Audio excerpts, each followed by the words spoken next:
we've talked a lot about quantum physics, but what is the relationship between a traditional electrical engineer who knows circuits and what you're referring to as quantum physics? When we think of circuits, we think of something that's deterministic. We know that 1 + 1 is 2. Anyone who tells you differently, well, the men in white coats come and take you away.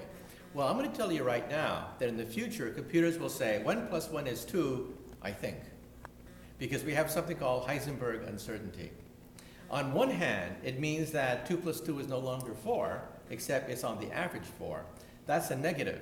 But the positive is you'll be able to break any computer code, any computer encrypted code on the Earth within a matter perhaps of seconds, and perhaps even surpass the computational ability of the human brain. Because these circuits are no longer deterministic. They're no longer like a clockwork. They have probability involved. And programming one is quite difficult. It's completely different from programming in a deterministic system. So in the future, there are many avenues being explored. One of them, for example, is parallel processing. Microsoft is looking at that. But that means you have to take a particular piece of software and break it up into pieces and then reassemble at the other end. We do that effortlessly, right? Because we can pat our stomach and, pat our head at the same time, right? We can do that effortlessly, right? Computers can't. We integrate these parallel processing activities all the time. So this means that programmers can have a lot of work. Progress in the future may not be in the direction of simply adding more chips more transistors onto a chip. Progress in the future may be parallel processing in the short term, and that means a lot more work for software programmers.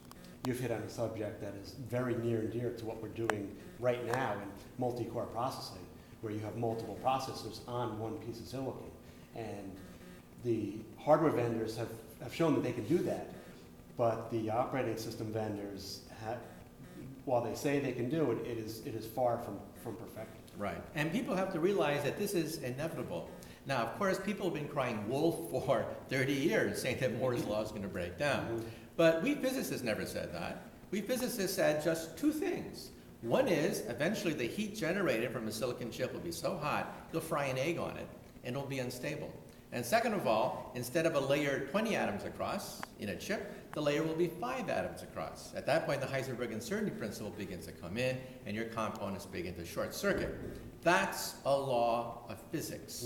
Exactly. And so you can say all you want about, well, people have been wrong before. Yeah, but the quantum theory is never wrong.